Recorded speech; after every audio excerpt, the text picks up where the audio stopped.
আপন ভাই যখন আপন ভাইয়ের রক্ত ঝরায় তখন কেবল একটি পরিবার নয়, কাঁপে পুরো সমাজ।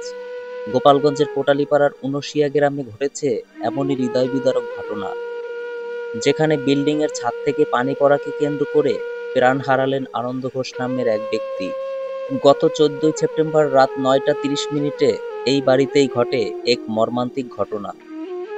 আপন ভাইয়ের হাতে প্রাণ দিতে হয়েছে 45 বছর বয়সী আনন্দ ঘোষকে। মাথায় গুরুতর আঘাত নিয়ে এখনো চিকিৎসাধীন তার স্ত্রী মিতা ঘোষ।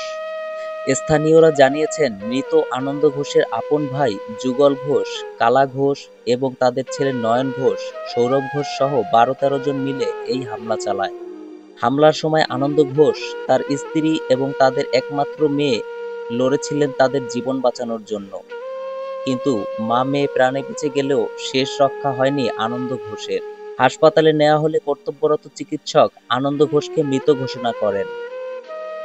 কি অপরাধ ছিল আমার বাবা? তোরা তাকে হাত পা ভেঙে দিতে আপনি মারতি, প্রাণে বাঁচায় রাখতে পারতি। আমার বাবারে প্রাণে বাঁচায় রাখা যায় না।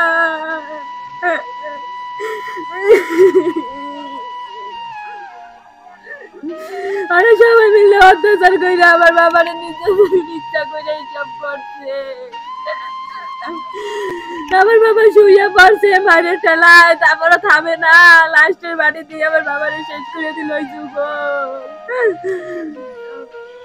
আমরা এর বিচার চাই, আর ফাঁসি চাই, আমার বাবার মৃত্যুর ফাঁসি চাই, বিচার চাই। তোমার নামটা কি? রুদ্র। রুদ্র। তোমার বাবার নাম কি? আনন্দ। আর তোমার বাবাকে মারছে কে কে? যুগল, কালাচান ঘোষ, নয়ন, সৌরভ। ছাদ থেকে পানি পড়াকে কেন্দ্র করে শুরু হওয়া পারিবারিক দ্বন্দ্ব শেষ হয়েছে রক্ত ঝরিয়ে।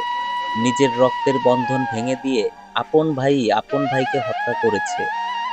এখন শোকে ভেঙে পড়া পরিবার বারবার একটা কথাই বলছে, বিচার চাই। কোটালীপাড়া থানা সূত্রে জানা গেছে, নিহতের লাশ থানায় নেওয়া হয়েছে। ময়নাতদন্ত শেষে হত্যা মামলা দায়ের করা হবে। ভাই যখন ভাইকে হত্যা করে তখন প্রশ্ন ওঠে, মানবিকতার বাঁধন কোথায়? এই নিষ্পাপ দুটি সন্তান কাকে আঁকড়ে ধরে বাঁচবে? আর কতকাল এমন পরিবার বিচারার্থী নিয়ে অপেক্ষা করবে?